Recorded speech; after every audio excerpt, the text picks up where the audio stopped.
Hello adventurers! On today's video we are going to show you our favorite things to do in Kanab, Utah.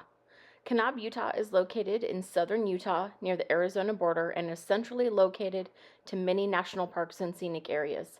It would make a great base camp if you're wanting to visit Zion, Bryce, Grand Canyon, Grand Staircase Escalante, Lake Powell, and many more parks.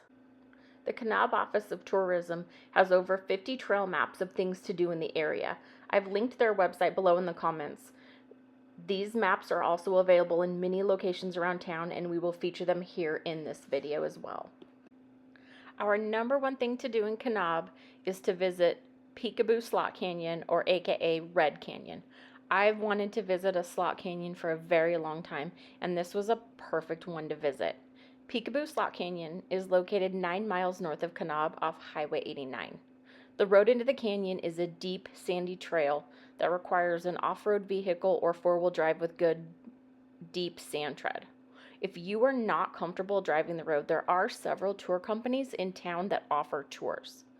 There are 2 sections to the canyon, so make sure you hike both to the end for the full experience.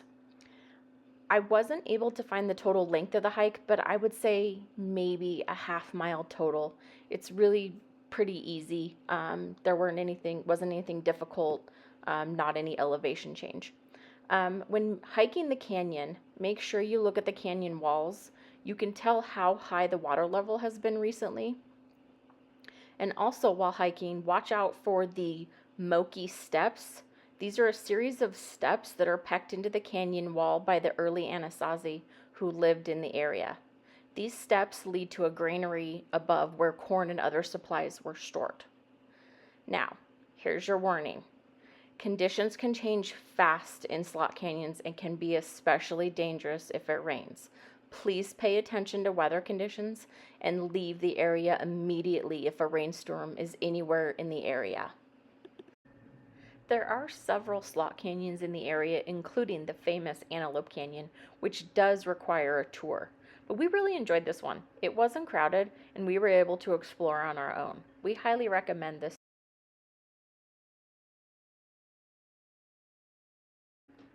You know we couldn't go on vacation and not do something in the side-by-side.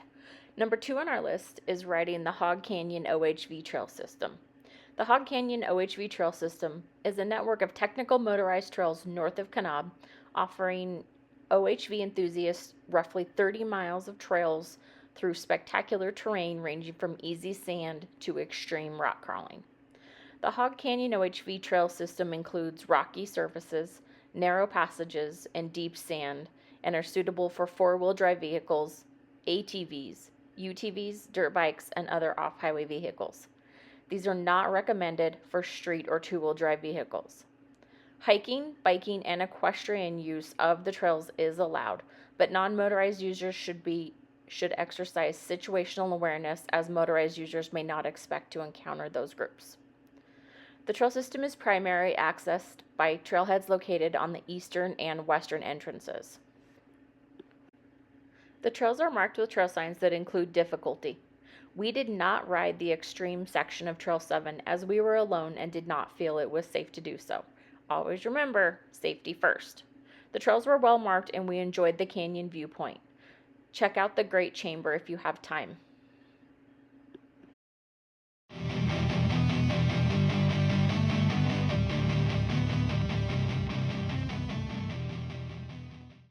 Alright, you guys, next up on our things to do in Kanab is visiting the Moki Cave Museum and the Sand Caves. Because these two are so close together, we're going to kind of put them together as a one thing to do, but actually it's 2 different things. It's visiting the Moki Cave Museum and then hiking to the Sand Caves. The cave was purchased in 1951 by Garth and Laura Chamberlain, where they turned it into Utah's first dance hall and bar. So this part of the cave used to be a bar, and this is the original bar and bar stools.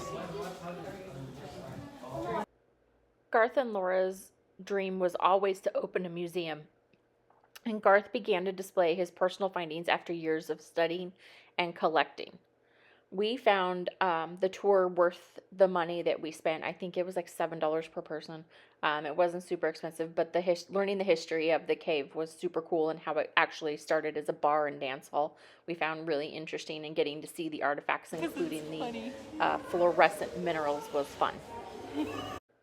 So after visiting Moki Cave, we took the short trail over to the sand caves. The sand caves are actually right off Highway 89. You can see them from the highway, but make sure that you park in the marked parking areas. There is no parking on the road. So I'm going to show you a map right here. This is where you need to park to hike to the caves if you're not parked at the Moki Cave. Once you hike the short path to the caves, you will reach the base of this sandstone hill. You have to scramble up the side of this hill in order to reach the sand caves.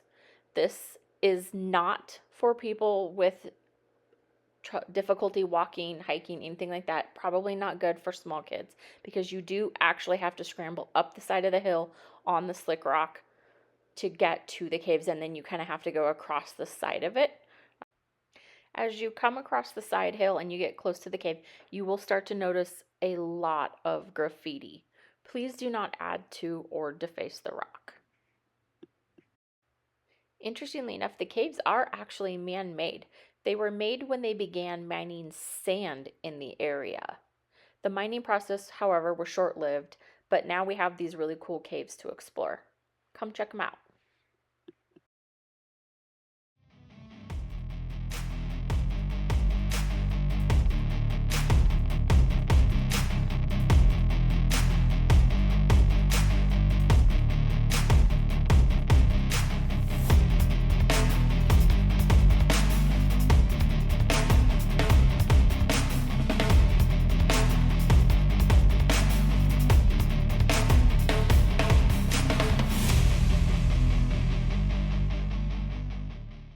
Next up is Coral Pink Sand Dune State Park.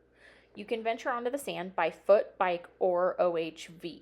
The park is 1,200 acres of open areas for OHV enthusiasts. Now, while we did visit the park and ride our side-by-side, you can hike out onto the sand, and the Sand Dune State Park does rent sandboards from the visitor center. Unfortunately, the day we visited, it was extremely windy and it had snowed, so we didn't spend as much time here as we would have liked, but definitely enjoyed getting out and playing on the sand a little and getting to explore the park. Something interesting that you can do at the park is look for the Sasquatch statue. The park has a Sasquatch statue that they hide in different locations throughout the park's boundaries, and if you come across it, you can take a selfie with it and then post it to social media. And if you show it to the staff at the visitor center, you can buy a t-shirt that says, "I saw Bigfoot at Coral Pink Sand Dunes." We had actually planned to do that while we were there, but again, unfortunately, the weather just wasn't ideal for us. But it looks like a super fun activity, and again, we did enjoy checking out the sand dunes. And a final thing, if you are accessing Coral Pink Sand Dune State Park via Hancock Road, you can make a quick little stop off the side of the road and access Sand Dune Arch. It was really easy to get to, and an interesting arch to look at. Next up is the Barracks Trail, an off-road trail that is one of the most popular off-road trails in the area. The Barracks Trail goes from near Coral Pink Sand Dunes to Mount Carmel Junction, crossing the East Virgin River over 20 times. The northern portion is a fun trail through a beautiful canyon, while the southern part is a sandy road through the trees. The southern 14 miles of the 20-mile trail is mostly sandy with a few minor ledges. Much of the time is in the trees with a few views of the White Cliffs. The sand hill is on the south side of the river as the trail rises up out of the canyon. It is easiest if you are running the trail from south to north because you are going downhill. The hill cannot be bypassed. The fun part of the trail is the back and forth across the East Virgin River. A couple of the crossings are a little steep depending on what the river did last time it was high and how many people have broken down the bank since that time. With the over 20 river crossings, be mindful of the flow of the river. When we went, it was fairly high as it was runoff and there had been a snowstorm while we were there. So just make sure you check the flow of the river and make sure it's safe to cross the river crossings.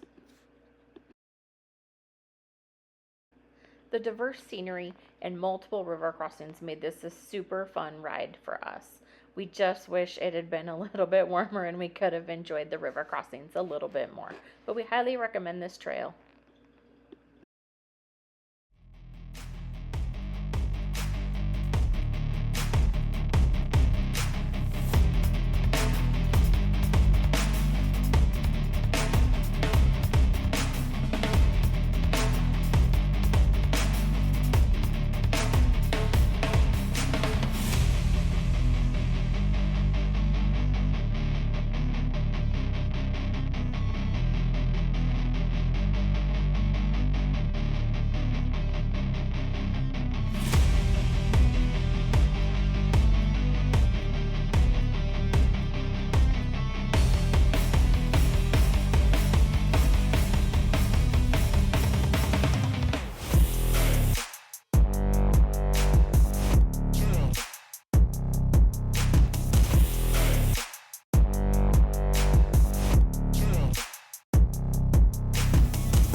Right off Highway 89, not far from Mount Carmel Junction, is a tunnel known as the Belly of the Dragon, and our final recommendation if you're visiting Kanab. The tunnel passes under Highway 89 and is actually used for drainage for the upper canyons that feed into the North Fork River. It is very important that you do not enter the tunnel if there is water in it. The tunnel requires some rock scrambling to get up and through the tunnel. If you're feeling really adventurous, you can continue hiking the wash for about 4 miles to a slick rock canyon. Stopping at Belly of the Dragon is a quick little stop, but super cool. And as an extra tip, stop at the Thunderbird restaurant for pie.